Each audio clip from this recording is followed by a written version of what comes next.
Lakini itoshe kwamba Yosefu katika litania tunasema Yosefu ni kitisho cha mashetani.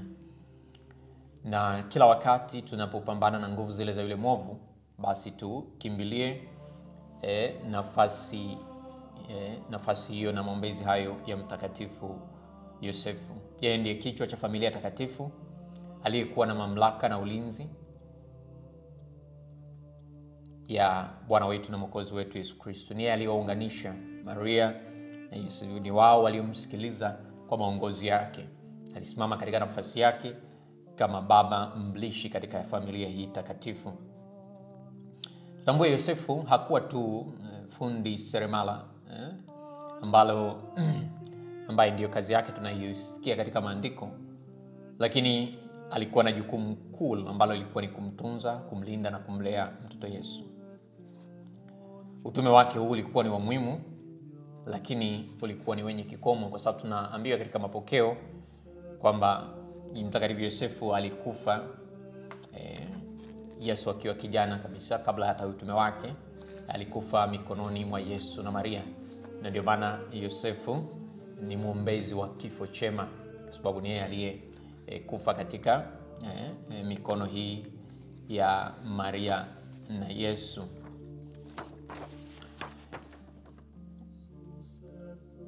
Tukitazama katika maandiko matakatifu, Yosefu alitoka katika ukoo wa kifalme wa Daudi, na tunasoma hayo katika Injili ya Mathayo sura ya 1 aya 3 na ile aya 6, na Injili ya Luka sura ya 3 aya 31 na 33. Wanatueleza kwamba Yosefu huyu alikuwa ni mzao katika ukoo wa Yuda. Malaika anapomtokea Yesu anamwambia Yosefu, mwana wa Daudi, usiogope kumchukua Maria mkeo. Injili ya Mathayo sura ya 1 aya ya 20. Injili ya Mathayo sura ya 1 aya 20. Kwa hiyo naona kabisa ukoo wake, maisha aliyoanza ni alikuwa katika ukoo huu wa Daudi. Nasema kwamba japokuwa hakusema neno lolote katika maandiko matakatifu, alikaa kimya. Mtakatifu Yohane Paulo anasema kimya hiki kina tafsiri yake inayofunua ndani na nafsi ya mtu. Kimya cha Yosefu kinaonyesha kuwa matendo yake yote yalikuwa yamezungukwa na hali ya kutafakari kwa kina. Yosefu alikuwa ni baba wa kutafakari, sio mtu wa kukurupuka, mtu wa kufanya mambo kwa hisia. Na labda katika kizazi chetu jambo hilo linakosekana. Maisha ya tafakari.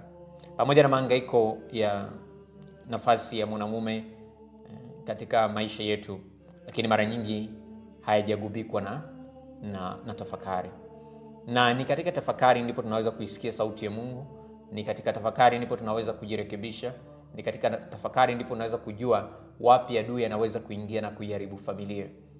Maisha yake hayo ya ukimya yametufundisha na endelea kutufundisha kuishi maisha ya tafakari. Kwa wale ambao tumepoteza wapendwa wetu, labda mume au ndoa zina shida, tusikilize, kwa sababu ili tunapokwenda kumwomba mtakatifu Yosefu kwa ajili ya tiba na suluhisho katika ndoa hizi, kwa maombezi ya Bikira Maria mfungwa mafundo ambaye aliishi na mwanaume huyu ambaye kwake alikuwa ni mwanamume bora, basi kumwomba Maria kama vile ambavyo Yosefu alikuwa bora kwake, basi na mume wako au baba ambaye yuko katika maisha yako awe bora katika maisha yako na maisha ya familia yako. Kwa hiyo kila mmoja Yosefu anamuhusu kwa namna moja au nyingine. Tunaelezwa kwamba Yosefu alikuwa mcha Mungu na mtiifu wa sheria. Anatajwa kwamba Yosefu alikuwa mtu mwenye haki. Injili ya Mathayo sura ya 1 ya 19. Yaani mtu aliyeshika sheria ya Mungu kwa bidii. Haki. Yosefu anakataa kumhukumu Maria, anaonesha huruma na imani katika fumbo la kimungu. Na tungeweza kusema kwa mabinti ambao mko hapa, katika sifa, ukiondoa sifa nyingi ambazo mwanamume anapaswa kuwa nazo, sifa ya huruma ni sifa kubwa sana kwa mwanamume. Mwenye uwezo wa kuonea huruma, mwenye uwezo wa kuonea huruma. Na hii inakwenda katika nyanja nyingi. Kuonea huruma kiasi cha kusema kwamba ninachukia kuiumiza familia yangu, kumuumiza mke wangu. Sifa hiyo ni muhimu sana. Mara nyingi vijana wanakurupuka na kuangalia sifa nyingine katika mwanamume, lakini anaweza kuwa na sifa hizo, lakini akikosa sifa hii ambayo Yosefu anaibeba, kwa kuwa mtu mwenye haki ni mtu ambaye anaonesha huruma na imani hata kuyapokea mafumbo ya Mungu.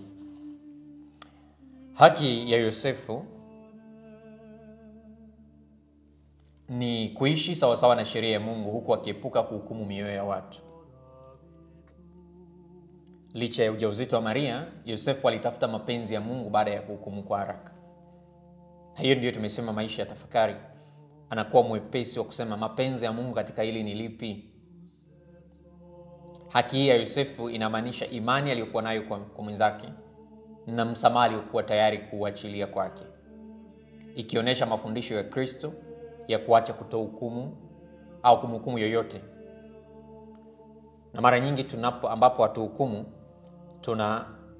tunakuwa tumejiwekea kinga dhidi ya yule adui shetani. Nasema asiye hukumu hata hukumiwa. Kwa Yosefu anatambua hilo na anabeba namna hiyo. Hiyo ni sifa ya kwanza, mwenye haki. Sifa ya pili, tunajifunza kwamba kabla sifa ya pili, sifa hii ya kwanza tumesema ni mtiifu wa sheria ya Mungu, ni mwenye haki. Yosefu anakuwa tayari kumtii Mungu katika nyanja ambazo ni ngumu kabisa. Wakati mwingine tunamwekea Mungu mipaka, kusema nitakutii au nitafanya hili, ikifika hapa siwezi kuvumilia. Yosefu anatufundisha kuvumilia. Na ndio sifa inayo wakati mwingine inayounganisha familia, inayofanya familia ikae pamoja, kuwa tayari kuvumilia. Maisha yake ya ukimya au usiri wake ni sifa ya pili. Matendo ya Yosefu yalifanyika kwa faraga. Yanapingana na utamaduni wa sasa, utamaduni wa kupenda kujitangaza, utamaduni wa kupenda sifa. Yosefu anatenda kimya na kwa usiri, akiamini zaidi utambuzi wa Mungu kuliko sifa za wanadamu. Katika dunia yetu ambayo tunajua dunia ya selfie, dunia ya kila kitu tunatamani kushirikisha au kushirikishwa, jamii ambayo inatamani paka wengine wakuthibitishe. Yosefu anatuambia na anatufundisha juu ya nguvu ya unyenyekevu na matendo yaliyofanywa kwa ajili ya Mungu pekee, jambo ambalo linamfanya ashindwe kushawishiwa na hila za yule adui. Wakati mwingine ni rahisi yule adui kupata nafasi, kama ni watu ambao nimesema hatuingii katika tafakari, ni watu ambao hatuzungumzi na Mungu zaidi, tunatamani kuzungumza na wanadamu zaidi. Jambo hilo linavuruga sana maisha ya familia. Kutenda kwa ukimya na kwa usiri. Sifa hii ya tatu ya Yosefu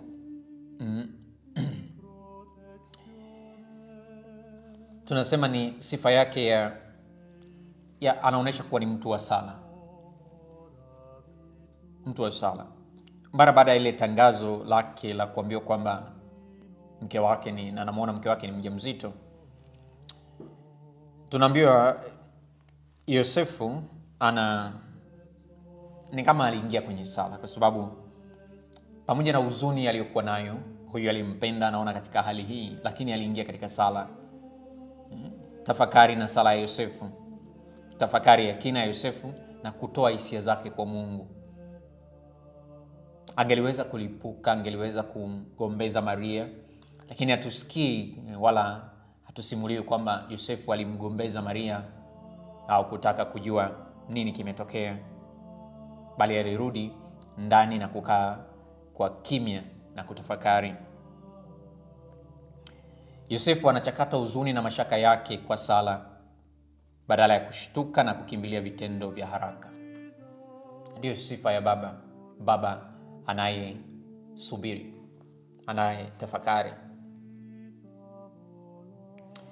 Binafsi nimelelewa na baba yangu ambaye ni askari, alikuwa askari mwanajeshi. Na ninaweza kukumbuka labda ni mara moja tu baba yangu aliweza kuniadhibu. Lakini mara nyingi hata nilipokosa au kama watoto tulipokosa, tulimwona baba akikaa kimya zaidi, na ule ukimya ulikuwa ni adhabu kubwa sana ambayo tuliogopa hata kukosea. Na katika kitu ambacho labda naweza kusema kwake nimejifunza ni maisha hayo ya kutulia katika nyakati ngumu. Na hii ni sifa ambayo tunapaswa kumwomba Mwenyezi Mungu atupe neema hiyo ya kutulia katika nyakati ngumu, na hasa kutulia katika sala. Ni vizuri kila wakati kuepuka migongano ya papo kwa hapo ambayo inaharibu familia. Na anapotulia ndipo ambapo anapata maono hayo ya kumwambia ujauzito wa mke wako, hali aliyonayo haimuhusu yeye. Nyanyuka, mchukue, endelea kuwa mume wake. Yosefu mtii kwa maagizo ya kimungu ni alama ya utakatifu wake. Anasikiliza ujumbe wa Mungu na anatenda bila kusita. Mara anapoambiwa, hatusikii Yosefu akifanya tena mahojiano na Mungu. Na hili wapendwa, tulitazami kama wajibu ambao unamwangukia labda baba, akitambua kwamba majukumu yangu katika familia, mimi ni baba katika hii familia, na Mungu amenipatia neema ya kuwa baba katika hii familia. Sipaswi kuuliza kitu kingine chochote isipokuwa kutimiza kile Mungu alichonituma. Na Mungu akikutuma, hakukutuma kitu kingine zaidi, sio kuhakikisha tu watoto wanakula au wanavishwa, lakini zaidi kuhakikisha kwamba familia yako inakwenda mbinguni. Familia yako inakwenda mbinguni. Kuwa mfano wa maisha ya utakatifu nyumbani. Daima katika mahusiano ya mzazi, hasa mzazi wa kike na wa kiume, watoto daima watampenda mama yao, lakini watatamani kuwa kama baba yao. Daima huiga kile anachofanya baba. Kwa hiyo wababa ambao tunapata nafasi ya kusikia leo, utambue zaidi kwamba watoto wako wanakutazama. Na wewe ambaye unataraji kuwa baba siku moja, tambua kwamba maneno yako hayasemi kitu, bali matendo yako kwa watoto yanasema kila kitu. Kwa hiyo Yosefu anatii mpango wa Mwenyezi Mungu na sifa hiyo, na utiifu unatokana na sala. Hatuwezi kuwa watii kama si watu wa sala. Utii hauji hivi hivi. Utii unahitaji kuwa mtu wa sala. Sifa ya 5, Yosefu mkarimu. Yosefu mkarimu.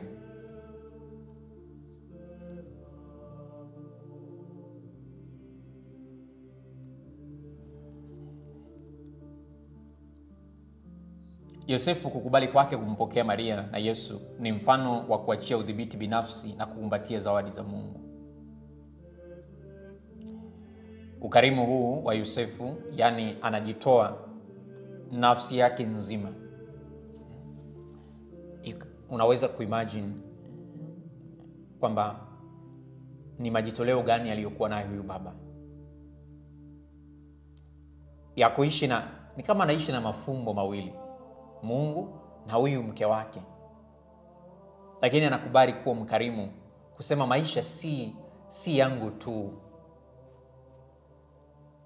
Na hapa tunaweza kusema baba hapaswi kuwa baba mbinafsi. Wapo wanaofanya hivyo kwenye maisha yao, kukubali kujitoa kwa ajili ya familia yake.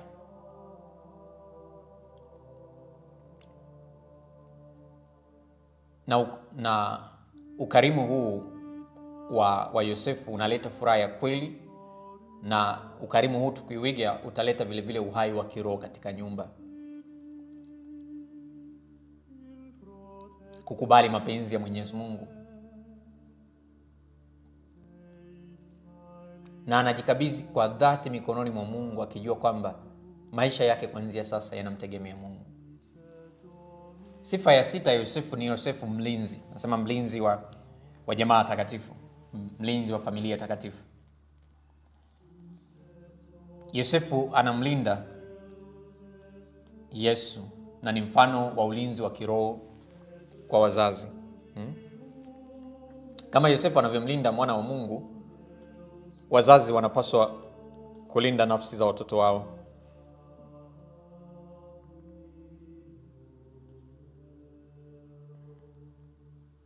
Katika zama tunazoishi,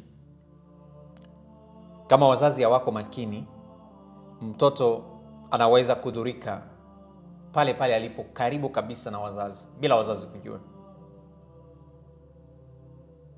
Ni kazi ya mzazi kuchuja hata katika nyakati zetu, vitu gani mtoto anaangalia katika mitandao, marafiki zake ni wakina nani, ni jambo gani linaloshawishi maisha yake na kuendesha maisha yake.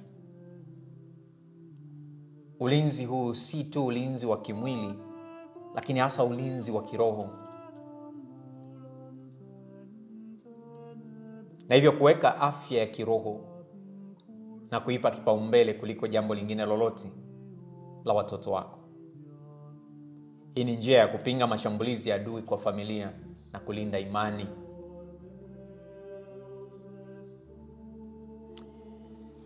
Watu wengi wanaopita katika tatizo la usafi, ambayo ni sifa nyingine ya Yosefu, usafi wa moyo, na hasa katika mambo haya ya pornografia.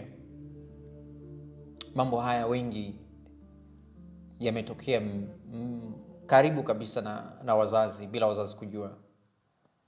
Na ni Yosefu peke yake anayeweza kutusaidia na kusaidia familia zetu zikakaa katika usafi huo kamili. Kama wazazi vile vile watakuwa walinzi wazuri wa familia zao. Kwa tunamwomba Mtakatifu Yosefu atusaidie yale Mungu anayotukabidhi, hasa neema hiyo ya kujitahidi kuwa walinzi wa familia zetu. Tunaona Yosefu anafanya kinyume na Adamu pale bustanini. Anashindwa kuwa mlinzi wa familia yake na yule adui anaingia. Na baba akishindwa kuwa mlinzi wa familia, adui anaingia.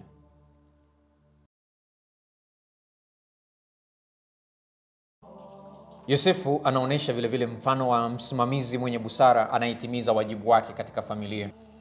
Wanamtambua Yesu, wanasema huyu si baba yake ni seremala, bidii katika kazi aliyokuwa nayo. Huu ni mwaliko vile vile tunapomwomba Mtakatifu Yosefu kuombea familia zetu, hasa wazazi wa kiume kuwa na bidii katika majukumu yao. Mara nyingi tunaona sasa katika nyakati zetu ni mama anayewajibika zaidi kuliko baba. Ni mama anayekuwa na bidii ya maisha ya familia ili kuwajibika wote kwa pamoja, baba na mama, kuijenga na kuilinda familia.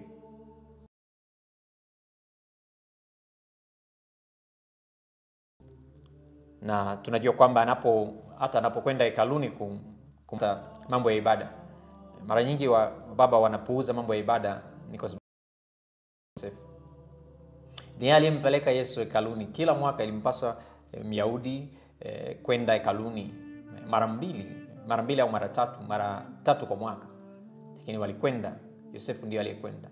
Ni Yosefu anasema kwamba dini inatutaka nini? Tutimize yale ya dini. Mtoto huyu anapaswa kutolewa hekaluni na tunapaswa kupeleka sadaka hekaluni. Ni Yosefu anayefanya kwa niaba ya familia. Naweza kucomment hapo, ni mara ngapi baba wanafanya mambo na matakwa ya dini kwa niaba ya familia? Mara nyingi ni wakina mama ambao wanafanya ibada hizi kwa ajili ya familia. Miza yale mpango wa Mungu kwa ajili ya familia. Ingekuwaje kama baba ungefanya kwa ajili ya familia? Mara nyingi huona kama wanaume wanawajibika mno katika kanisa na hivyo kuwazuia hata wakati mwingine, lakini wajibu wao. Yosefu, Injili ya Luka sura ya 2 ya 24. Na tunaambiwa hii ilikuwa ni sadaka kwa sababu hawakuwa na uwezo wa kumudu kununua kondoo, kama tunavyosoma katika Mambo ya Walawi sura ya 12 aya 8. Lakini hii haikumzuia kutimiza majukumu yake. Alitimiza majukumu yake kwa sababu anajua kwamba haya ni Mungu aliyenituma na napaswa kuyatimiza. Yosefu na tafakari, Yosefu aliishi kulingana na vile ambavyo Mungu alimwezesha kuishi. Katika tendo hili hata kutoa sadaka hekaluni, Yosefu haikumzuia kutimiza wajibu wake. Anasema kwa sasa nina uwezo wa kufanya hiki na nafanya kile alichokuwa na uwezo nacho kwa wakati huo. Alikuwa mkweli. Hakujitutumua kusema hapana. Hakutaka kujionyesha. Alisema ninaishi vile ambavyo Mungu ametaka niishi. Na alikuwa anakaa na Mungu. Lakini bado hiko haikumzuia kutimiza wajibu wake. Wala Mungu hakuruhusu yeye kuwepo pale kumfanya basi Yosefu maisha yake yawe rahisi. Alitaka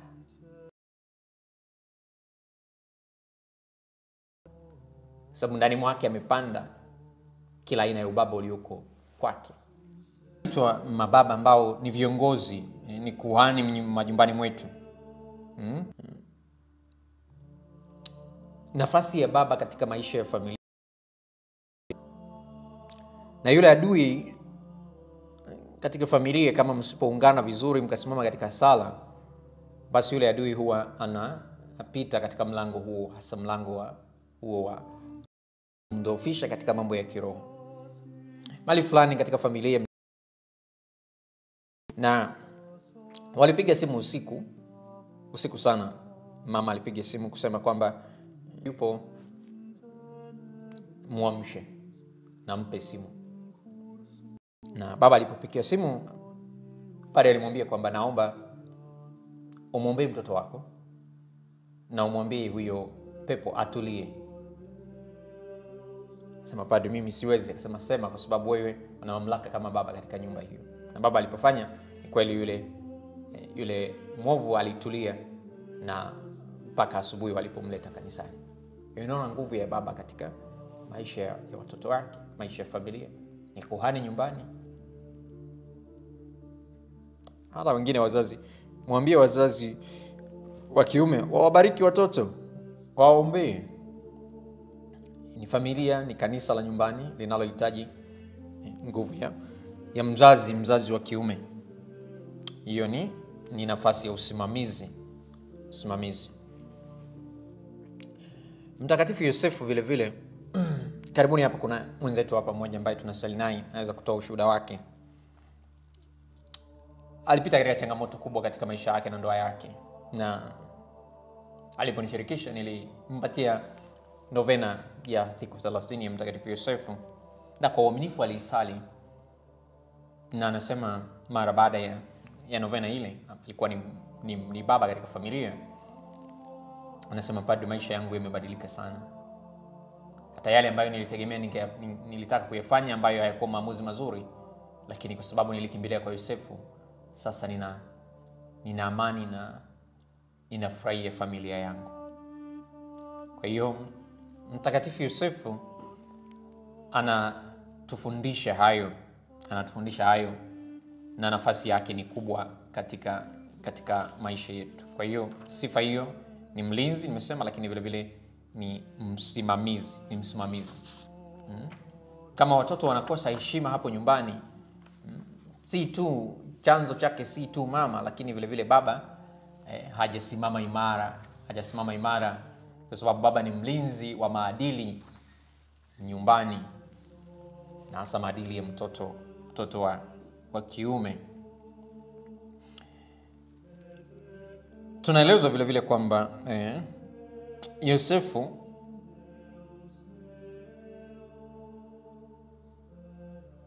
ni mwombezi wetu katika nyakati nasema wakati wa kifo. Kumwomba Yosefu kila wakati, kumwambia Yosefu naomba neema ya kifo chema, kwa sababu kadiri ya mapokeo ya kanisa, Yosefu alikufa kwa amani mikononi mwa Yesu na Maria hata kabla ya Yesu kuanza utume wake hadharani. Yosefu alitambua kuwa Maria angebeba mateso makubwa bila yeye. Kwa hivyo aliona nafasi ya Maria, namna ambavyo mama huyu angeendelea kuteseka, kuwa mama wa mateso bila yeye. Pale ambapo anasikia maneno na utabiri wa Simeoni, Injili ya Luka sura ya 2 ya 35. Labda Yosefu alikumbuka maneno haya, labda afya yake ilipokuwa kidhofu, akitambua kuwa angeweza kuwepo kumpa nguvu Maria na Yesu katika saa zao za mateso makuu. Ndio maana tunamwona kama mwombezi bora. Huenda aliombea sana familia yake aliyoiacha.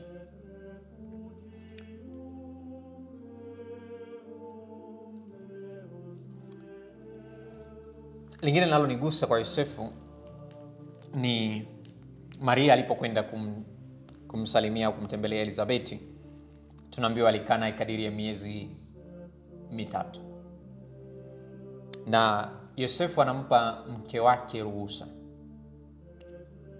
ruhusa ya kwenda kwa ndugu zake, ruhusa ya kufanya kile ambacho Maria anaona kwa wakati ule ni tendo jema, kumsaidia Elizabeti. Alibaki na nani kwa miezi 3? Yosefu alibaki peke yake. Hilo linasema sana kwa huyu baba. Anaonesha baba huyu anaiga sifa za Bwana wetu, Mwokozi wetu Yesu Kristo, kwamba daima ni mtumishi, si mtu anayetumikiwa. Wakati mwingine tunabeba sifa hiyo kwa baba kama ni watu tunahitaji kutumikiwa. Yosefu aliishi peke yake, alikaa peke yake, akijitumikia peke yake kwa miezi 3 bila mke wake kuwepo. Je, ungekuwa baba wa leo ungeweza kukaa miezi 3 peke yako na kwa uaminifu, kwa sababu tu mke wako amekwenda kwa ndugu yake kumsaidia? Lakini nasema zaidi, upendo wake kwa Maria ulimpa uhuru, ulimruhusu mke wake kuwa huru. Nasema naye kupenda atakupa uhuru mpaka pale ambapo wewe mwenyewe utakapouharibu uhuru aliyokupa. Kwa Yosefu anampa uhuru Maria, na palipo na uhuru pana mapendo.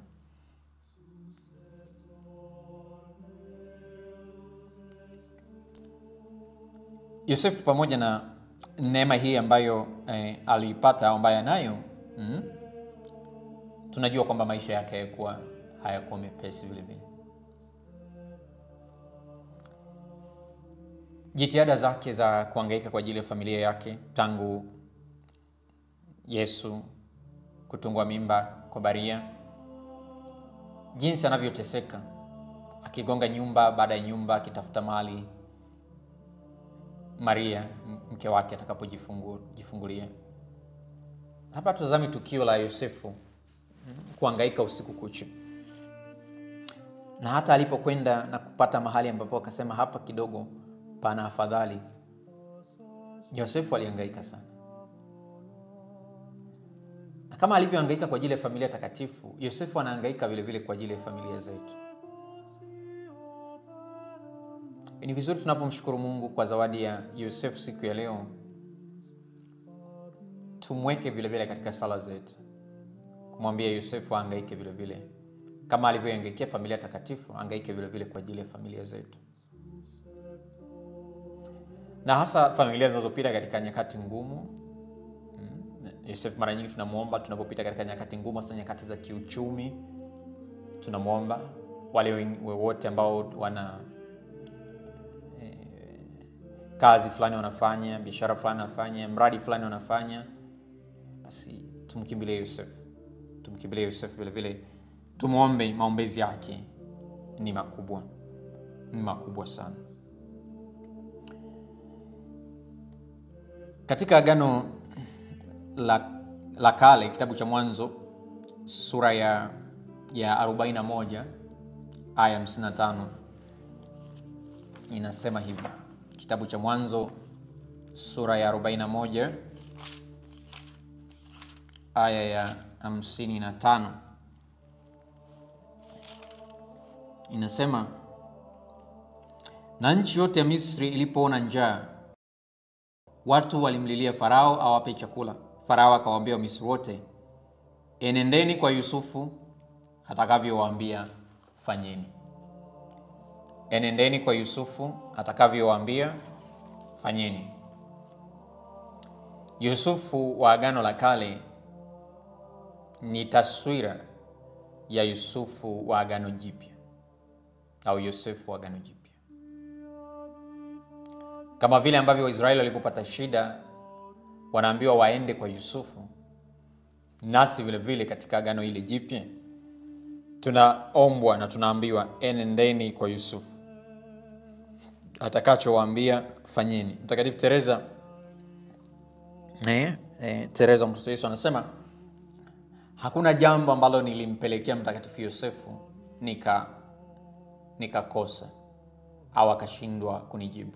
Ndio maana alitunga sala yake inafanana na sala ya kumbuka ya Maria, kwamba daima kila tunapokwenda kwa Yusufu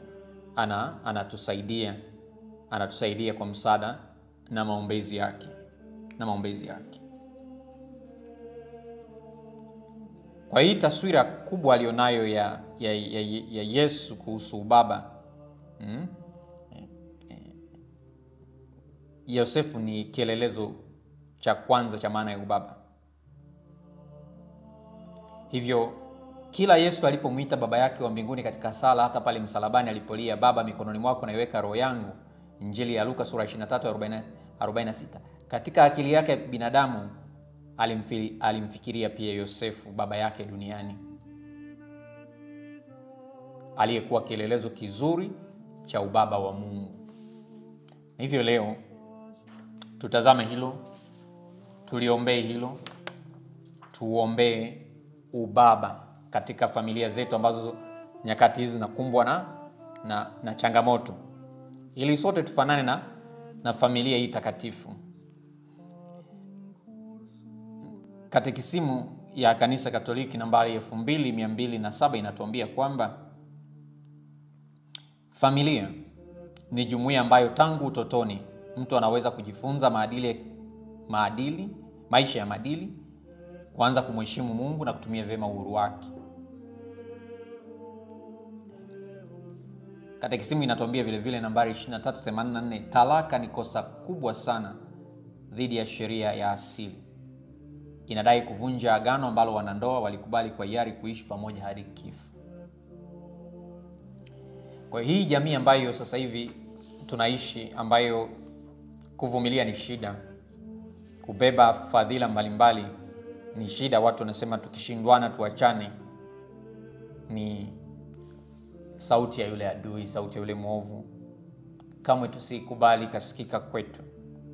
Hivyo basi tunapaswa kukimbilia maombezi ya watakatifu wakubwa Maria na Yosefu, watuombee kwa Bwana wetu Yesu Kristo, ili kama wao walivyoishi katika familia takatifu, familia zetu ziwe takatifu.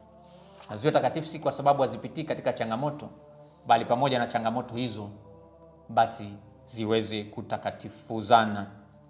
Katekisimu ya Kanisa Katoliki namba 533 inatuambia familia takatifu ni mwanzo wa familia nyingine nyingi takatifu. Maisha ya familia ni utangulizi wa maisha ya kijamii. Katekisimu ya Kanisa Katoliki nambari 2207.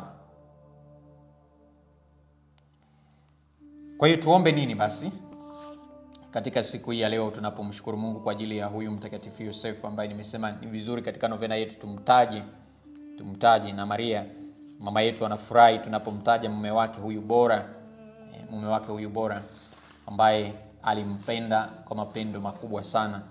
Na Bwana wetu na Mwokozi wetu Yesu Kristo anafurahi zaidi kwa sababu alikuwa ni baba yake. Na sisi tunatamani kuwa baba. Mimi kama padri natamani kuwa baba kama Yosefu, kwa sababu Yosefu vile vile ni mwombezi wetu vile vile kama mapadri. Tunamtazama Yosefu. Natamani kuiga walau fadhila zake na kuwa kama yeye, kama baba Yosefu. Ili basi familia zetu ziendelee kudumu na kuiga maisha ya familia itakatifu. Basi tuombe nini? Kwanza tuombe uelewa wa nafasi zetu katika familia. Mama aelewe nafasi yake vizuri na aitimize kwa vizuri, kama ambavyo tulimzungumzia Maria tulipozungumzia sikukuu yake ya kuzaliwa. Mama, ukitazama zile fadhila za Maria, basi uishi kama Maria. Muombe Maria katika fadhila zake. Na baba, ukifahamu uelewa wako, basi uishi kama mtakatifu Yosefu, kuiga fadhila zake na kumwomba fadhila zake. Unapopita katika changamoto, unaye mfano bora. Labda tunaweza tukawaangalia wenzetu namna walivyoishi familia zao, lakini si kwamba familia zao hazina changamoto. Zina changamoto na wao sio mifano iliyo bora. Mfano bora tumepewa na Mungu. Mfano huu hapa. Tutazame, tuishi. Kwa hiyo tuwe na uelewa. Watoto wawe na uelewa wao na nafasi zao katika familia. La pili, tubebe taswira ya kusameheana. Kusamehe makosa ya kila mmoja ndani ya familia kwa roho ya maridhiano. Kusameheana. Kila mmoja katika familia tambue kwamba anao wajibu wa kuweka mahitaji ya wengine kwanza. Mahitaji ya wengine kwanza mbele yake. Kama vile ambavyo baba akifikiria kwamba ninapaswa kumfikiria mke wangu na watoto wangu, hali kadhalika mama anasema napaswa kumfikiria mume wangu na watoto wangu. Watoto wanasema napaswa kwanza kuwafikiria wazazi wangu katika kila nyanja wanayoamua. Unasema lazima nimweke kwanza mwenzangu. Hivi mwenzangu hili hata alipokeaje, litakuwaje? Nawaza kwa namna hiyo. Na vile vile kutoa msaada wa kazi katika nyumba.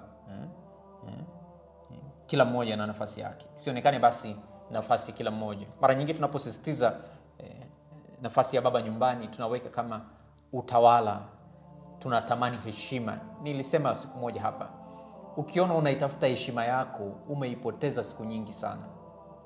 Watu watakuheshimu tu vile unavyojiweka na vile unavyoenenda. Nisema baba, utaheshimika si kwa kuitafuta hiyo heshima kwa maneno yako. Vile unavyoenda watakuheshimu tu na utaheshimika. Ukifanya nafasi yako kama baba, basi mama atatambua, watoto watatambua kwamba tunaye baba.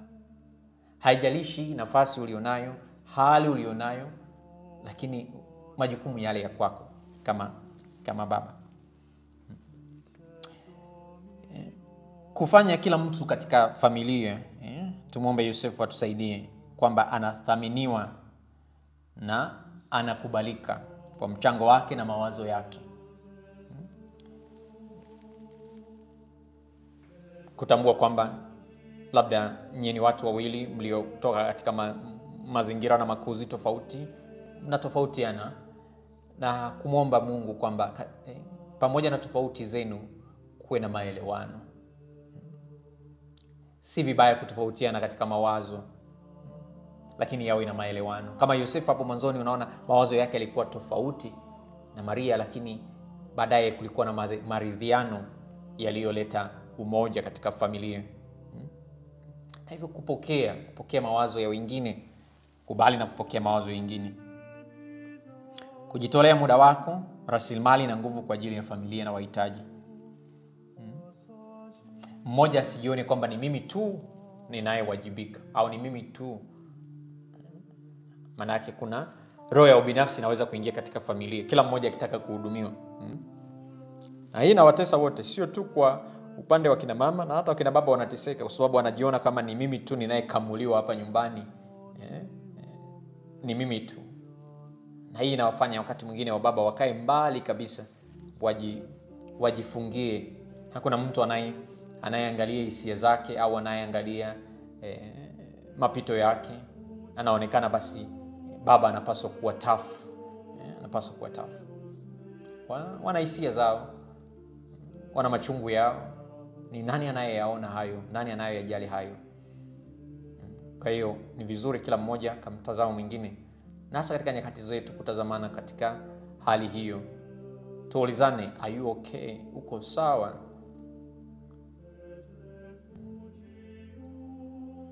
Mara nyingi watoto tukienda nyumbani tunatamani kumshika mkono mama, kumhudumia mama, na labda tunamsahau baba.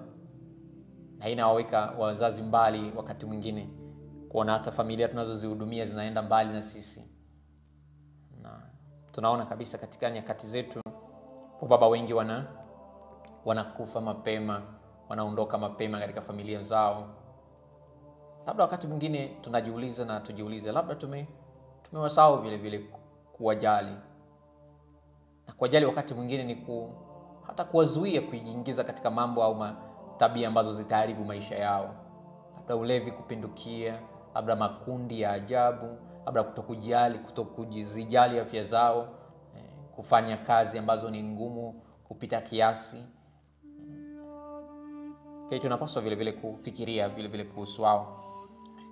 Tuombe vile vile kwa siku ya leo kwa ajili ya kukuza tumaini na uvumilivu. Tumaini na uvumilivu, kuimarishana katika imani hata katika changamoto za maisha. Tufundishane na tujifunze. Hakuna ambaye amezaliwa anafahamu yote. Kukubali kujifunza. Sio kusema mimi familia yangu ni hivi. Hapana, au mimi ni hivi. Najifunza. Kila wakati tunajifunza, nasema nataka kuwa baba bora, nataka kuwa mama bora, nataka kuwa mtoto bora. Tunajifunza na tunafundishana. Najifunza kila wakati. Kama jana nilifanya vibaya, leo unasema nisifanye kama jana, nifanye vizuri zaidi. Unajifunza. Na tuwe tayari kujifunza. Lakini vile vile tuwe tayari kusherehekea mafanikio pamoja katika kila hatua tunayopiga. Mwisho, tumuombe Mungu na atusaidie kuishi imani kwa pamoja. Imani kwa pamoja. Hiyo iwe sala yenu ya kila siku. Mwambie Mungu, naomba tuunganike katika imani, kushiriki ibada, maisha ya Kikatoliki kama familia, misa, rosari, novena, maandiko matakatifu. Wakati mwingine tuna sali labda kipindi hiki. Usijifungie mama mwenyewe chumbani. Je, umewashirikisha wengine kuambia jamani njooni tusali? Umetamani watoto na wenyewe wasali hata wasikilie. Hata kama mwenzako hapendi, lakini basi vizuri atambue kwamba kuna sala ninasali kwa ajili ya familia. Hujaenda kwenye kongamano au hujaenda mahali, umekaa nyumbani unasikiliza sala na kusali. Vizuri. Na labda leo ufanye tu tendo la upendo, mtumie hata basi klipu hii, mwambie sikiliza. Asikilize tu. Kuna kitu ambacho labda Mungu atamsaidia na atajifunza. Mungu akitupa nafasi tena wakati mwingine tutapata nafasi ya kuzungumza na kuongelea hayo, na hasa kuhusiana na huyu ambaye ni mtakatifu mpendwa kabisa, Mtakatifu Yosefu, ambaye leo nimesema kidogo tumtazame kama kumshukuru Mungu kwa ajili ya huyu mtakatifu, na tumuombe atupe neema kwa maombezi ya mke wake huyu Maria mama yetu, nasi tuige hatua zake. Tumsifu Yesu Kristo. Na sasa basi tuingie katika rozari ya leo, siku hii ya 37. Kwa jina la Baba na la Mwana na la Roho Mtakatifu. Amina. Nasadiki kwa Mungu mmoja, Baba Mwenyezi, Muumba wa mbingu na dunia, na kwa Yesu Kristo mwana wa pekee Bwana wetu, aliyetungwa mimba kwa uwezo wa Roho Mtakatifu, kazaliwa na Bikira Maria, kateswa kwa mamlaka ya Ponso Pilato, kasulubiwa, akafa, akazikwa, akashukia kuzimu. Siku ya tatu akafuka katika wafu, akapaa mbinguni. amekaa kuume kwa Mungu Baba Mwenyezi, toka huko atakuja kwa hukumu wazima na wafu. Na sadiki kwa Roho Mtakatifu, kanisa takatifu Katoliki, ushirika wa takatifu, maondoleo ya dhambi, ufuko wa miili na uzima wa milele ijayo. Amina. Baba yetu uliye mbinguni, jina lako litukuzwe, ufalme wako ufike. Utakalo lifanyike duniani kama mbinguni. Tupe leo mkate wetu wa kila siku. Tusamehe makosa yetu kama tunavyowasamehe na sisi waliotukosea. Usitutie katika kishawishi, lakini utuopoe maovuni. Amina. Tumuombe mama yetu Bikira Maria,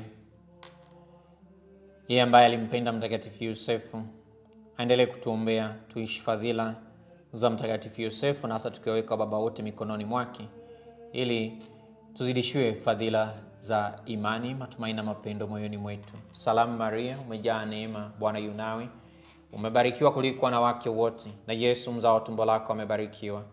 Maria mtakatifu, mama wa Mungu, tuombee sisi wakosefu, sasa na saa ya kufa kwetu. Amina. Salamu Maria, umejaa neema, Bwana yu nawe, umebarikiwa kuliko wanawake wote, na Yesu mzao wa tumbo lako amebarikiwa. Maria mtakatifu, mama wa Mungu, tuombee sisi wakosefu, sasa na saa ya kufa kwetu. Amina. Salamu Maria, umejaa neema, Bwana yu nawe, umebarikiwa kuliko wanawake wote, na Yesu mzao wa tumbo lako amebarikiwa. Maria mtakatifu, mama wa Mungu, tuombee sisi wakosefu, sasa na saa ya kufa kwetu. Amina. Atukuzwe Baba na Mwana na Roho Mtakatifu, kama mwanzo na sasa na siku zote na milele. Amina. Bikira Maria mfungwa mafundo, tuombee na utusaidie. Mtakatifu Yosefu, kitisho cha mashetani, utuombee. Ewe Maria, tusaidie kushukuru. Tendo la kwanza. Yesu nabatizwa mtoni Yordani. Baba yetu uliye mbinguni, jina lako litukuzwe, ufalme wako ufike. Utakalo lifanyike duniani kama mbinguni. Utupe leo mkate wetu wa kila siku. Tusamehe makosa yetu kama tunavyowasamehe na sisi waliotukosea. Usitutie katika kishawishi, lakini utuopoe maovuni. Amina. Salamu Maria, umejaa neema, Bwana yu nawe, umebarikiwa kuliko wanawake wote, na Yesu mzao wa tumbo lako amebarikiwa. Maria mtakatifu, mama wa Mungu, tuombee sisi wakosefu, sasa na saa ya kufa kwetu. Amina. Salamu Maria, umejaa neema, Bwana yu nawe, umebarikiwa kuliko wanawake wote, na Yesu mzao wa tumbo lako amebarikiwa. Maria mtakatifu, mama wa Mungu, utuombee sisi wakosefu, sasa na saa ya kufa kwetu. Amina. Salamu Maria, umejaa neema, Bwana yu nawe, umebarikiwa kuliko wanawake wote, na Yesu mzao wa tumbo lako amebarikiwa. Maria mtakatifu, mama wa Mungu, tuombee sisi wakosefu, sasa na saa ya kufa kwetu. Amina. Salamu Maria, umejaa neema, Bwana yu nawe, umebarikiwa kuliko wanawake wote, na Yesu mzao wa tumbo lako amebarikiwa. Maria mtakatifu, mama wa Mungu, utuombee sisi wakosefu, sasa na saa ya kufa kwetu. Amina. Salamu Maria, umejaa neema, Bwana yu nawe, umebarikiwa kuliko wanawake wote, na Yesu mzao wa tumbo lako amebarikiwa. Maria mtakatifu, mama wa Mungu, tuombee sisi wakosefu, sasa na saa ya kufa kwetu. Amina. Salamu Maria, umejaa neema, Bwana yu nawe, umebarikiwa kuliko wanawake wote, na Yesu mzao wa tumbo lako amebarikiwa. Maria mtakatifu, mama wa Mungu, tuombee sisi wakosefu, sasa na saa ya kufa kwetu. Amina. Salamu Maria, umejaa neema, Bwana yu nawe, umebarikiwa kuliko wanawake wote, na Yesu mzao wa tumbo lako amebarikiwa. Maria mtakatifu, mama wa Mungu, tuombee sisi wakosefu, sasa na saa ya kufa kwetu. Amina.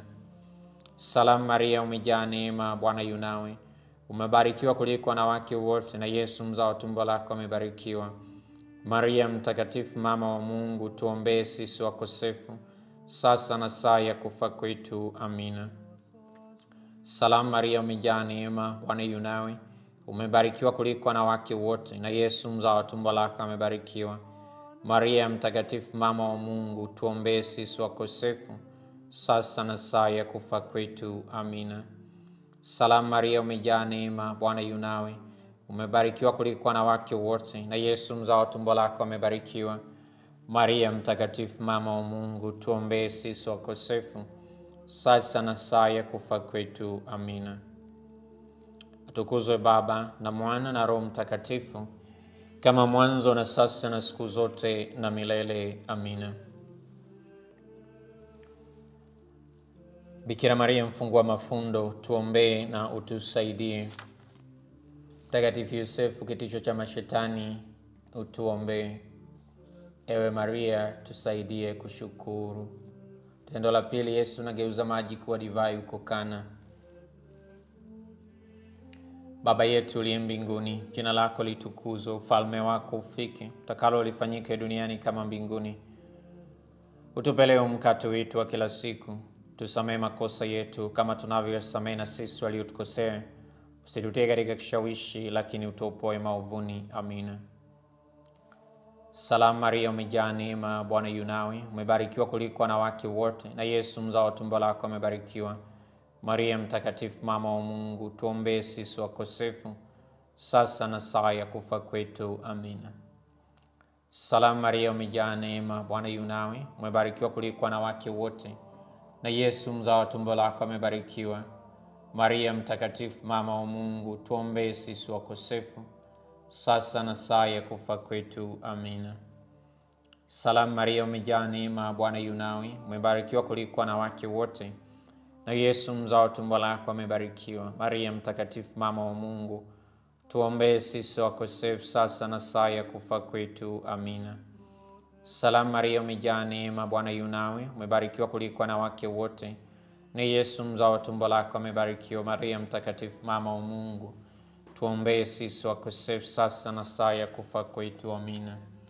Salamu Maria, umejaa neema, Bwana yu nawe, umebarikiwa kuliko wanawake wote, na Yesu mzao wa tumbo lako amebarikiwa. Maria mtakatifu, mama wa Mungu, tuombee sisi wakosefu, sasa na saa ya kufa kwetu. Amina. Salamu Maria, umejaa neema, Bwana yu nawe, umebarikiwa kuliko wanawake wote, na Yesu mzao wa tumbo lako amebarikiwa. Maria mtakatifu, mama wa Mungu, tuombee sisi wakosefu, sasa na saa ya kufa kwetu. Amina.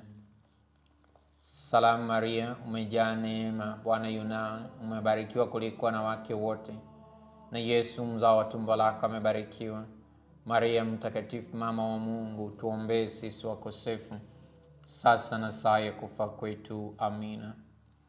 Salamu Maria, umejaa neema, Bwana yu nawe, umebarikiwa kuliko wanawake wote, na Yesu mzao wa tumbo lako amebarikiwa. Maria mtakatifu, mama wa Mungu, tuombee sisi wakosefu, sasa na saa ya kufa kwetu. Amina. Salamu Maria, umejaa neema, Bwana yu nawe, umebarikiwa kuliko wanawake wote, na Yesu mzao wa tumbo lako amebarikiwa. Maria mtakatifu, mama wa Mungu, utuombee sisi wakosefu, sasa na saa ya kufa kwetu. Amina. Salamu Maria, umejaa neema, Bwana yu nawe, umebarikiwa kuliko wanawake wote, na Yesu mzao wa tumbo lako amebarikiwa. Maria mtakatifu, mama wa Mungu, tuombee sisi wakosefu, sasa na saa ya kufa kwetu. Amina. Atukuzwe Baba na Mwana na Roho Mtakatifu, kama mwanzo na sasa na siku zote na milele. Amina. Bikira Maria mfungua mafundo, tuombee na utusaidie. Mtakatifu Yosefu kitisho cha mashetani, utuombee. Ewe Maria, tusaidie kushukuru. Tendo la tatu, Yesu unatangaza ufalme wa Mungu. Baba yetu uliye mbinguni, jina lako litukuzwe, ufalme wako ufike, utakalo lifanyike duniani kama mbinguni. Utupe leo mkate wetu wa kila siku, utusamehe makosa yetu kama tunavyosamehe na sisi waliotukosea, usitutie katika kishawishi, lakini utuopoe maovuni. Amina. Salamu Maria, umejaa neema, Bwana yu nawe, umebarikiwa kuliko wanawake wote, na Yesu mzao wa tumbo lako amebarikiwa. Maria mtakatifu, mama wa Mungu, utuombee sisi wakosefu, sasa na saa ya kufa kwetu. Amina. Salamu Maria, umejaa neema, Bwana yu nawe, umebarikiwa kuliko wanawake wote, na Yesu mzao wa tumbo lako amebarikiwa. Maria mtakatifu, mama wa Mungu, utuombee sisi wakosefu, sasa na saa ya kufa kwetu. Amina. Salamu Maria, umejaa neema, Bwana yu nawe, umebarikiwa kuliko wanawake wote, na Yesu mzao wa tumbo lako amebarikiwa. Maria mtakatifu, mama wa Mungu, utuombee sisi wakosefu, sasa na saa ya kufa kwetu. Amina. Salamu Maria, umejaa neema, Bwana yu nawe, umebarikiwa kuliko wanawake wote, na Yesu mzao wa tumbo lako amebarikiwa. Maria mtakatifu, mama wa Mungu, utuombee sisi wakosefu, sasa na saa ya kufa kwetu. Amina. Salamu Maria, umejaa neema, Bwana yu nawe, umebarikiwa kuliko wanawake wote, na Yesu mzao wa tumbo lako amebarikiwa. Maria mtakatifu, mama wa Mungu, tuombee sisi wakosefu, sasa na saa ya kufa kwetu. Amina. Salamu Maria, umejaa neema, Bwana yu nawe, umebarikiwa kuliko wanawake wote, na Yesu mzao wa tumbo lako amebarikiwa. Maria mtakatifu, mama wa Mungu, tuombee sisi wakosefu, sasa na saa ya kufa kwetu. Amina. Salamu Maria, umejaa neema, Bwana yu nawe, umebarikiwa kuliko wanawake wote, na Yesu mzao wa tumbo lako amebarikiwa. Maria mtakatifu, mama wa Mungu, utuombee sisi wakosefu, sasa na saa ya kufa kwetu. Amina. Salamu Maria, umejaa neema, Bwana yu nawe, umebarikiwa kuliko wanawake wote, na Yesu mzao wa tumbo lako amebarikiwa. Maria mtakatifu, mama wa Mungu, utuombee sisi wakosefu, sasa na saa ya kufa kwetu. Amina. Salamu Maria, umejaa neema, Bwana yu nawe, umebarikiwa kuliko wanawake wote, na Yesu mzao wa tumbo lako amebarikiwa. Maria mtakatifu, mama wa Mungu, utuombee sisi wakosefu, sasa na saa ya kufa kwetu. Amina. Salamu Maria, umejaa neema, Bwana yu nawe, umebarikiwa kuliko wanawake wote, na Yesu mzao wa tumbo lako amebarikiwa. Maria mtakatifu, mama wa Mungu, utuombee sisi wakosefu, sasa na saa ya kufa kwetu. Amina. Atukuzwe Baba na Mwana na Roho Mtakatifu, kama mwanzo na sasa na siku zote na milele. Amina. Bikira Maria mfungua mafundo, tuombee na utusaidie. Mtakatifu Yosefu, kitisho cha mashetani, utuombee. Ewe Maria, tusaidie kushukuru.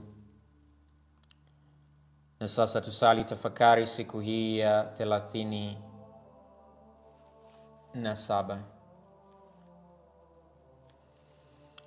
Mpendwa mama mtakatifu Maria, mtakatifu sana, unafungua vifungo vinavyowafunga watoto wako. Nyosha mikono yako yenye huruma kwangu. Leo nakiweka mikononi mwako kifungo hiki, na hasa vifungo mbalimbali vilivyofunga ubaba kwa wababa wengi katika maisha yao, pamoja na matokeo mabaya yote ambayo kinayasababisha katika maisha yangu. Ninakukabidhi kifungo hiki kinachonitesa, kunikosesha furaha, na hivyo kunifanya nishindwe kujiunganisha mwenyewe kwako na kwa Yesu mwanao na mkombozi wangu. Ninakukimbilia wewe, Maria mfungua vifungo, kwa kuwa ninakutumainia na ninajua kuwa huwezi kamwe kumkataa mtoto mwenye dhambi anayeomba msaada wako. Ninaamini kuwa unaweza kufungua kifungo hiki, kwa kuwa Yesu anakupatia kila unachomwomba. Ninaamini kuwa unataka kufungua kifungo hiki, kwa kuwa wewe ni mama yangu. Ninaamini kuwa utatenda jambo hili, kwa kuwa unanipenda upeo. Asante mama mpendwa. Maria mfungua vifungo, uniombee. Tendo la 4. Baba yetu uliye mbinguni, jina lako litukuzwe, ufalme wako ufike, utakalo lifanyike duniani. Neema, Bwana yu nawe, umebarikiwa kuliko wanawake wote, na Yesu mzao wa tumbo lako amebarikiwa. Maria mtakatifu, mama wa Mungu, utuombee sisi wakosefu, sasa na saa ya kufa kwetu. Amina. Salamu Maria, umejaa neema, Bwana yu nawe, umebarikiwa kuliko wanawake wote, na Yesu mzao wa tumbo lako amebarikiwa. Maria mtakatifu, mama wa Mungu, tuombee sisi wakosefu, sasa na saa ya kufa kwetu. Amina. Salamu Maria, umejaa neema, Bwana yu nawe, umebarikiwa kuliko wanawake wote, na Yesu mzao wa tumbo lako amebarikiwa. Maria mtakatifu, mama wa Mungu, tuombee sisi wakosefu, sasa na saa ya kufa kwetu. Amina. Salamu Maria, umejaa neema, Bwana yu nawe. Umebarikiwa kuliko wanawake wote, na Yesu mzao wa tumbo lako amebarikiwa. Maria mtakatifu, mama wa Mungu, tuombee sisi wakosefu, sasa na saa ya kufa kwetu. Amina. Salamu Maria, umejaa neema, Bwana yu nawe. Umebarikiwa kuliko wanawake wote, na Yesu mzao wa tumbo lako amebarikiwa. Maria mtakatifu, mama wa Mungu, utuombee sisi wakosefu, sasa na saa ya kufa kwetu. Amina. Salamu Maria, umejaa neema, Bwana yu nawe. Umebarikiwa kuliko wanawake wote, na Yesu mzao wa tumbo lako amebarikiwa. Maria mtakatifu, mama wa Mungu, tuombee sisi wakosefu, sasa na saa ya kufa kwetu. Amina. Salamu Maria, umejaa neema, Bwana yu nawe. Umebarikiwa kuliko wanawake wote, na Yesu mzao wa tumbo lako amebarikiwa. Maria mtakatifu, mama wa Mungu, tuombee sisi wakosefu, sasa na saa ya kufa kwetu. Amina. Salamu Maria, umejaa neema, Bwana yu nawe. Umebarikiwa kuliko wanawake wote, na Yesu mzao wa tumbo lako amebarikiwa. Maria mtakatifu, mama wa Mungu, tuombee sisi wakosefu, sasa na saa ya kufa kwetu. Amina. Salamu Maria, umejaa neema, Bwana yu nawe. Umebarikiwa kuliko wanawake wote, na Yesu mzao wa tumbo lako amebarikiwa. Maria mtakatifu, mama wa Mungu, tuombee sisi wakosefu, sasa na saa ya kufa kwetu. Amina. Salamu Maria, umejaa neema, Bwana yu nawe. Umebarikiwa kuliko wanawake wote, na Yesu mzao wa tumbo lako amebarikiwa. Maria mtakatifu, mama wa Mungu, tuombee sisi wakosefu, sasa na saa ya kufa kwetu. Amina. Atukuzwe Baba na Mwana na Roho Mtakatifu, kama mwanzo na sasa na siku zote na milele. Amina. Bikira Maria mfungua mafundo, tuombee na utusaidie. Mtakatifu Yosefu, kitisho cha mashetani, utuombee. Ewe Maria, tusaidie kushuka. Tendo la 5. Yesu unakaa nasi katika Ekaristi Takatifu. Baba yetu uliye utakalo lifanyike duniani kama mbinguni. Utupe leo mkate wetu wa kila siku. Tusamehe makosa yetu kama tunavyosamehe na sisi waliotukosea. Usitutie katika kishawishi, lakini utuopoe maovuni. Amina. Salamu Maria, umejaa neema, Bwana yu nawe. Umebarikiwa kuliko wanawake wote, na Yesu mzao wa tumbo lako amebarikiwa. Maria mtakatifu, mama wa Mungu, utuombee sisi wakosefu, sasa na saa ya kufa kwetu. Amina. Salamu Maria, umejaa neema, Bwana yu nawe. Umebarikiwa kuliko wanawake wote, na Yesu mzao wa tumbo lako amebarikiwa. Maria mtakatifu, mama wa Mungu, mtuombee sisi wakosefu, sasa na saa ya kufa kwetu. Amina. Salamu Maria, umejaa neema, Bwana yu nawe. Umebarikiwa kuliko wanawake wote, na Yesu mzao wa tumbo lako amebarikiwa. Maria mtakatifu, mama wa Mungu, tuombee sisi wakosefu, sasa na saa ya kufa kwetu. Amina. Salamu Maria, umejaa neema, Bwana yu nawe. Umebarikiwa kuliko wanawake wote, na Yesu mzao wa tumbo lako amebarikiwa. Maria mtakatifu, mama wa Mungu, tuombee sisi wakosefu, sasa na saa ya kufa kwetu. Amina. Salamu Maria, umejaa neema, Bwana yu nawe. Umebarikiwa kuliko wanawake wote, na Yesu mzao wa tumbo lako amebarikiwa. Maria mtakatifu, mama wa Mungu, tuombee sisi wakosefu, sasa na saa ya kufa kwetu. Amina. Salamu Maria, umejaa neema, Bwana yu nawe. Umebarikiwa kuliko wanawake wote, na Yesu mzao wa tumbo lako amebarikiwa. Maria mtakatifu, mama wa Mungu, tuombee sisi wakosefu, sasa na saa ya kufa kwetu. Amina. Salamu Maria, umejaa neema, Bwana yu nawe. Umebarikiwa kuliko wanawake wote, na Yesu mzao wa tumbo lako amebarikiwa. Maria mtakatifu, mama wa Mungu, tuombee sisi wakosefu, sasa na saa ya kufa kwetu. Amina. Salamu Maria, umejaa neema, Bwana yu nawe. Umebarikiwa kuliko wanawake wote, na Yesu mzao wa tumbo lako amebarikiwa. Maria mtakatifu, mama wa Mungu, tuombee sisi wakosefu, sasa na saa ya kufa kwetu. Amina. Salamu Maria, umejaa neema, Bwana yu nawe. umebarikiwa kuliko wanawake wote, na Yesu mzao tumbo lako amebarikiwa. Maria mtakatifu, mama wa Mungu, tuombee sisi wakosefu, sasa na saa ya kufa kwetu. Amina. Salamu Maria, umejaa neema, Bwana yu nawe, umebarikiwa kuliko wanawake wote, na Yesu mzao tumbo lako amebarikiwa. Maria mtakatifu, mama wa Mungu, tuombee sisi wakosefu, sasa na saa ya kufa kwetu. Amina. Atukuzwe Baba na Mwana na Roho Mtakatifu, kama mwanzo na sasa na siku zote na milele. Amina. Bikira Maria mfungue mafundo, tuombee na utusaidie. Mtakatifu Yosefu, kitisho cha mashetani, utuombee. Ewe Maria, tusaidie kushukuru. Sala kwa mama yetu mfungua mafundo. Bikira Maria, mama ambaye hujawahi kukataa kamwe kumsaidia mtoto mwenye shida aliyekukimbilia. Mama ambaye mikono yako daima haiachi kuwahudumia watoto wako wapendwa, kwa kuwa inasukumwa na upendo wako wa kimungu mpaka iliyomo moyoni mwako. Naomba uniangalie kwa huruma na vifungo vilivyomo katika maisha yangu. Unajua vyema jinsi ambavyo nimefungwa na vifungo hivi.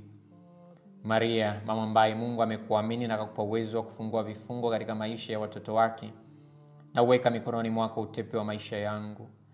Hakuna yeyote hata mwovu mwenyewe anayeweza kuchukua kutoka katika uangalizi wako wa thamani sana. Mikononi mwako hakuna kifungo ambacho hakiwezi kushindwa kufunguliwa. Mama mwenye nguvu, kwa neema zako na maombezi yako kwa mwanao na Mwokozi wangu Yesu, ninakuomba kwa utukufu wa Mungu kifungue kifungo hiki. Wewe uliye tumaini langu, mama yangu, wewe ni faraja pekee ambayo Mungu ananipatia. Wewe ni nguvu yangu katika udhaifu wangu na utajiri wa ufukara wangu. Pamoja na Kristo wewe unaniweka huru kutoka katika minyororo iliyonifunga. Naomba usikilize ombi langu, unitunze, uniongoze na kunilinda, kimbilio la usalama wako. Uniombe. Sala kwa Mtakatifu Mikaeli. Mtakatifu Mikaeli, malaika mkuu, tulinde katika vitani. Mungu amtishe, tunaomba sana. Nawe mkuu wa majeshi ya mbinguni, kwa nguvu ya uangushe motoni shetani na pepo wabaya wengine wote wanaozunguka duniani kupoteza roho za watu. Tunaomba hayo kwa njia ya Kristo Bwana wetu. Amina. Na sasa tusali sala ya shukrani kwa kwanza aya 46 hadi ya 45. Moyo wangu wamwadhimisha Bwana, kwa kuwa ameutazama unyonge wa mjakazi wake, kwa maana tazama, tokea sasa vizazi vyote wataniita mbarikiwa. Rehema zake hudumu vizazi hata vizazi kwa hao wanaomcha. Amefanya nguvu kwa mkono wake, amewatawanya walio na kiburi katika mawazo ya mioyo yao. Amewaangusha wakuu katika viti vyao vya amewashibisha mema, na wenye mali amewaondoa mikono mitupu. Amemsaidia Israeli mtumishi. Enyi Yesu, Maria na Yosefu, na watolea mwili, roho na uzima. Enyi Yesu, Maria na Yosefu, mnijilieni saa ya kuzimia roho yangu. Niwashukuru nyote ambao tumesali kwa pamoja siku ya leo, novena yetu katika siku ya Elfu Yosefu, tukimshukuru Mungu kwa ajili yake, na zaidi tukimwomba familia iweze kusimama. Kwa wale ambao wanaishi kwa peke yao, labda ni wajane wengine, basi Mtakatifu Yosefu ni kimbilio sahihi katika kipindi hiko. Kwa wale wanao familia, Yosefu awe kielelezo chenu na kutambua kwamba Mungu hajawaacha peke yenu, bali mko pamoja na Baba. Papa Pius wa 13 anasema usio na mizizi, mwanaume bila sala au is like a tree without roots. Lakini mwanaume asiyesali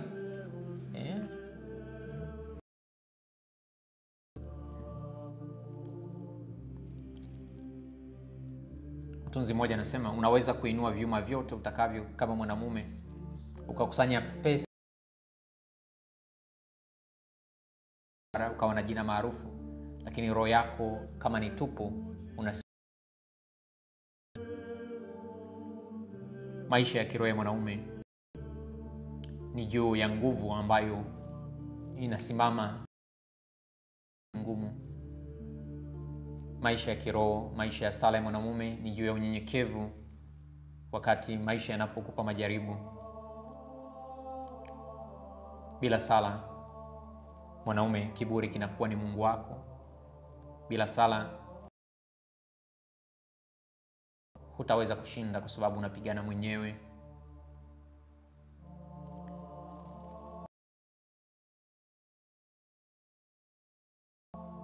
Sala ni nguvu. Kama mwanaume upo na unaona sala ni udhaifu, basi wewe ni mtu dhaifu na wa kusikitikiwa sana.